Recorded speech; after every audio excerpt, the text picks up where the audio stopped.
जो आज moment of inertia के बारे में पढ़ेंगे, we have already mentioned that we are developing the study of rotational motion parallel to the study of translation motion with which we are familiar.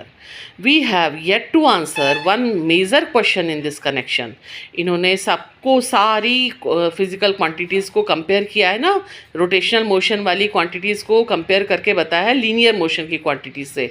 तो now they are asking what is the analogue of mass in rotational motion. आपके मन में भी question आ रहा होगा कि जब linear velocity का एनालॉग है एंगुलर वेलोसिटी, लीनियर मोमेंटम का एनालॉग है एंगुलर मोमेंटम, इसी तरह से लीनियर एक्सेलरेशन का एनालॉग है एंगुलर एक्सेलरेशन, तो आखिर मास का एनालॉग क्या है रोटेशन मोशन में.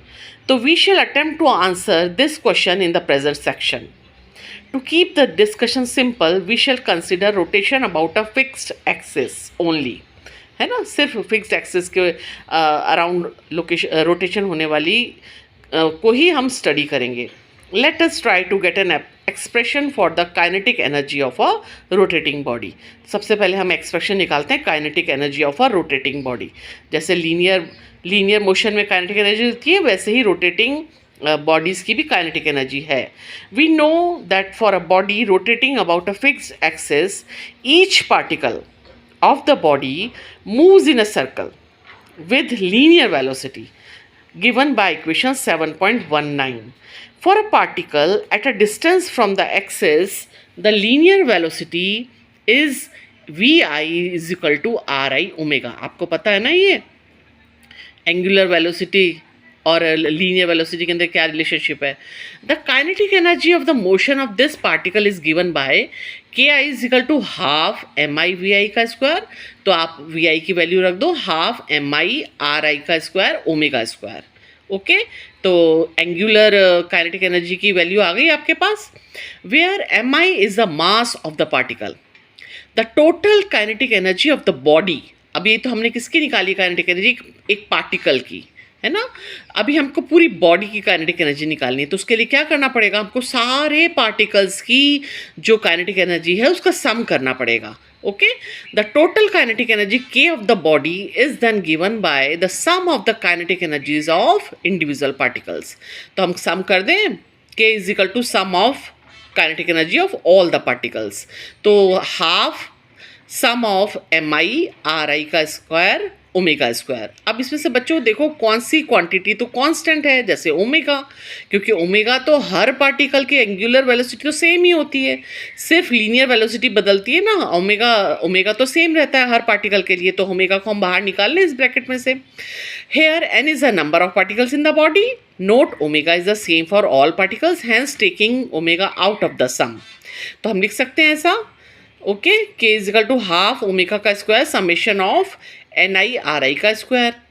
अब now we define a new parameter characterising the rigid body called the moment of inertia I, given by I is equal to summation of n m I R आई का square. With this definition K is equal to half I omega का square. कैसे रखा बच्चों, ये आपने जो ऊपर निकाली थी ना काइनेटिक एनर्जी की value half M I R आई का स्क्वायर ओमेगा का स्क्वायर, उसमें आपने आई को पुट कर दिया. तो अभी आ गई आपकी, क्या निकल के आई है, पूरी बॉडी की kinetic energy, angular kinetic energy half I omega का square. Note that the parameter I is independent of the magnitude of the angular velocity.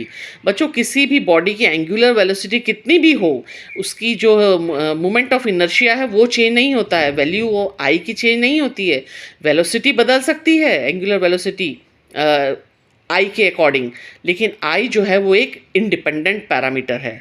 It is a characteristic of the rigid body and the axis about which it rotates. किस axis पे वो body rotate कर रही है और वो rigid body है कौन सी, वो सिलेंडर है, वो डिस्क है, वो रिंग है, उसके आधार पे जो ये मोमेंट ऑफ इनर्शिया है वो बदलता रहता है, वेलोसिटी पे डिपेंड नहीं करता. कंपेयर इक्वेशन 7.35 ये जो अभी निकाली है ना आपने, k is equal to half I omega का स्क्वायर, इसको कंपेयर करना है for the kinetic energy of a rotating body with the expression for the kinetic energy of a body in linear motion, k is equal to half M V का square. तो देखो क्या निकल के आया आपका, आपने निकाली हाफ आई ओमेगा का स्क्वायर, और जो लीनियर मोशन में काइनेटिक एनर्जी होती है हाफ एम वी का स्क्वायर। तो here m is the mass of the body and v is its velocity. We have already noted the analogy between angular velocity omega in respect of rotational motion about a fixed axis and linear velocity v in respect of linear motion. ये तो आपने देख लिया, इन दोनों analogue हैं. It is then evident that the parameter moment of inertia I is the desired rotational analog of mass in linear motion. तो पता लग गया आपको मास का एनालॉग क्या है रोटेशनल मोशन में, moment of inertia. Okay, I. In rotation about a fixed axis, the moment of inertia plays a similar role as mass does in the linear motion. है ना?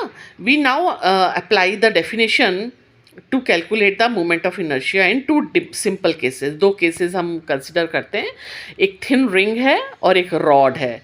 तो देखते हैं पहले थिन रिंग का मोमेंट ऑफ इनर्शिया निकालते हैं. Consider a thin ring of radius R, capital R, and mass capital M, rotating in its own plane around it's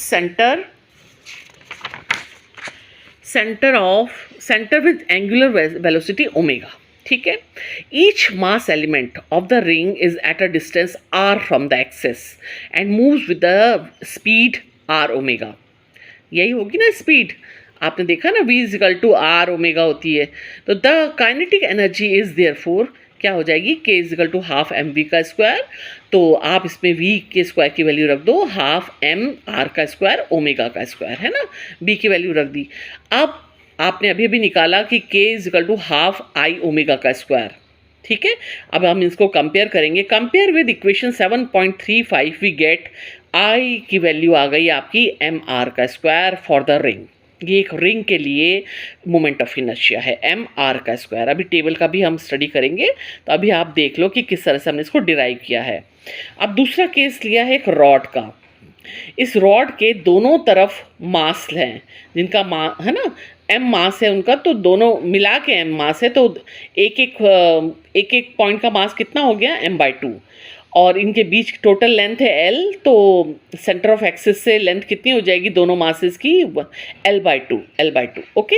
ये एक रॉड है. अब इसका हम मोमेंट ऑफ इनर्शिया निकालेंगे. Next, take a rigid rod of negligible mass. हमने मान लिया है कि इस रॉड का कुछ मास नहीं है.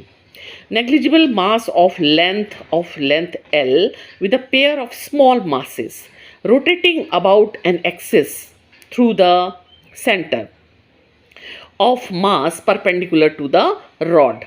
ठीक है. ये दोनों masses जो हैं वो rotate कर रहे हैं, है ना, about an axis. Each mass m/2 is at the distance l/2 from the axis. The moment of inertia of masses is therefore given by, आप इसमें रख दो, है ना. आपने देखा ना एम आर का स्क्वायर. तो दोनों स्मॉल मासेस के लिए आप एम आर का स्क्वायर वैल्यू रखेंगे. तो इसको सॉल्व करेंगे, आपको मैथमेटिक्स आती है अच्छे से. 10 for the pair of masses rotating about the axis through the centre of mass perpendicular to the rod is equal to I is equal to M L का स्क्वायर अपन 4. जब आप इसको सॉल्व करोगे ना तो ये वैल्यू आएगी आई की. ये किसके लिए आई है बच्चों, एम एल का स्क्वायर अपॉन 4.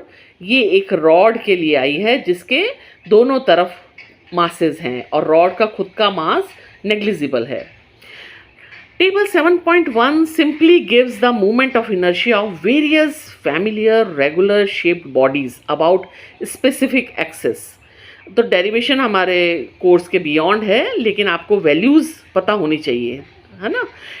अभी बताती हूँ आपको. As the mass of a body resist a change in its state of linear motion.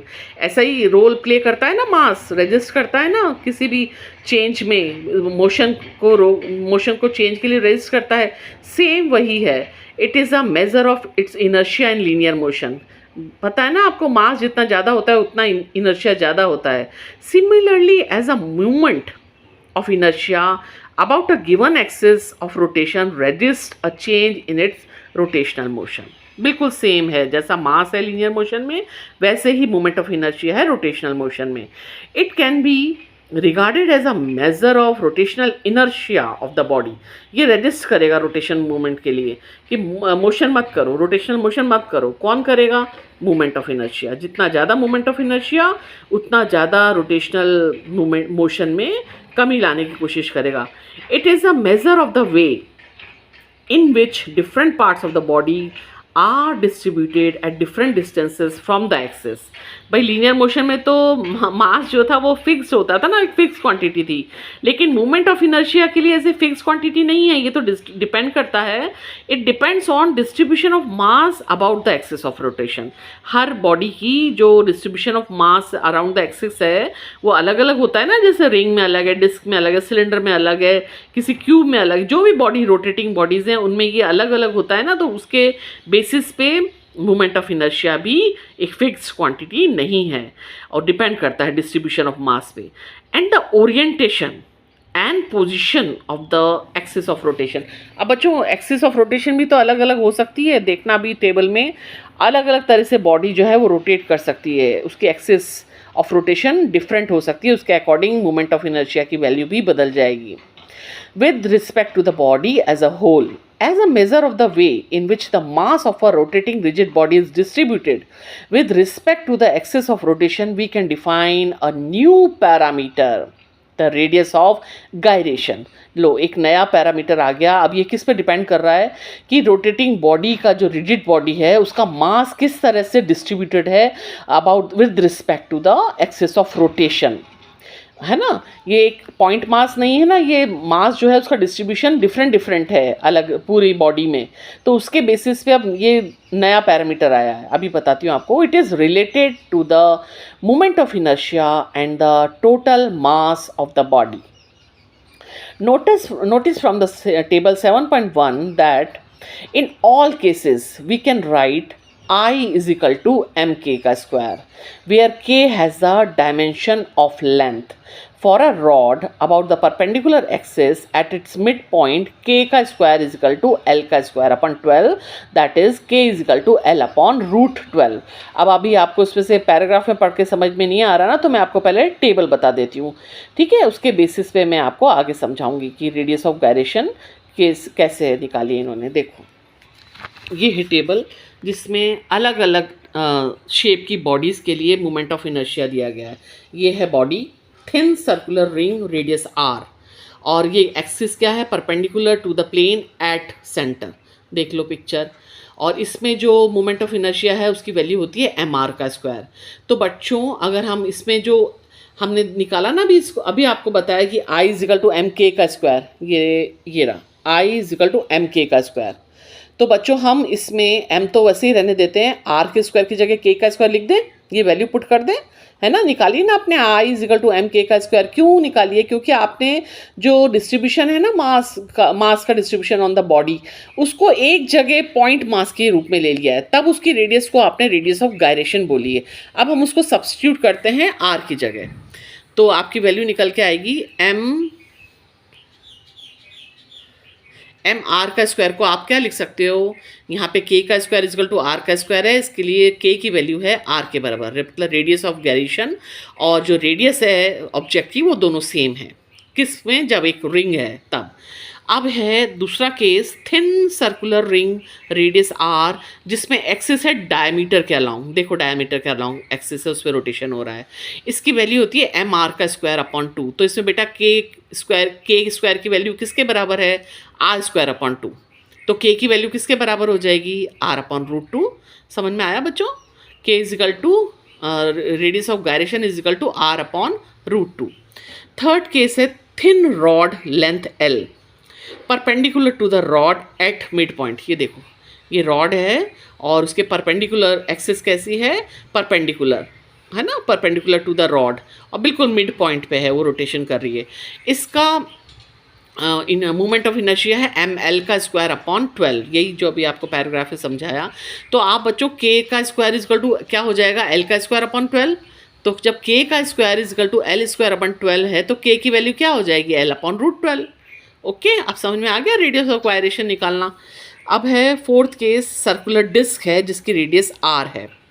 ये कैसा है इसका axis of rotation? Perpendicular to the disc at centre, बिल्कुल नॉर्मल ऐसे ही डिस्क रोटेट करती है। इसकी जो वैल्यू है मोमेंट ऑफ इनर्शिया है वो एम आर का स्क्वायर अपॉन 2, तो के स्क्वायर की वैल्यू हो जाएगी आर स्क्वायर अपॉन 2 और के की वैल्यू हो जाएगी आर अपॉन रूट 2। ओके, तो अलग अलग केसेस में रेडियस ऑफ गायरेशन अलग अलग है। Circular disc radius R, diameter के अलॉन्ग ये एक्सिस ऑफ रोटेशन है इसकी इस तरह से, तो इसकी वैल्यू आती है एम आर का स्क्वायर अपॉन 4, तो के की वैल्यू क्या हो जाएगी?